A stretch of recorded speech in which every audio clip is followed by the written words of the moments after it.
کل یہ بھی پوچھا تھا صحیح کے متعلق کہ اگر کسی شخص نے صحیح مروا سے شروع کر دی تو اس صورت میں کیا ہوگا؟ کیا اسے اثر نو واپس صحیح شروع کرنی ہوگی یا اس طرح صحیح ہو جاتی؟ تو دیکھیں، صحیح کے واجبات میں سے ایک واجب یہ بھی ہے کہ صحیح کو صفا سے شروع کرنا، اور مروا پر اس کا پہلا چکر پورا ہو جاتا ہے۔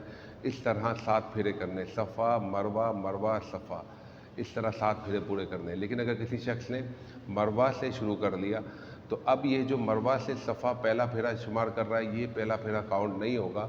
تو اگر اس طرح اس نے 7 پھیرے کیے تو 6 پھیرے ہوئے، اسے ایک اور آخری پھیرا کرنا ہوگا۔ تو اس طرح اس کی یہ صحیح مکمل ہو جائے گی، صحیح ہو جائے گی۔ یعنی جو 7 پھیرے اس نے کیے مروا سے شروع کر کے، اس کے بجائے اب اسے 8 پھیرے کرنے ہوں گے۔ تو صحیح کے لیے 7 پھیرے کرنے ہوتے تو پہلا پھیرا کاؤنٹ نہیں ہوا، باقی 7 پھیرے بالکل صحیح ہو جائیں گے۔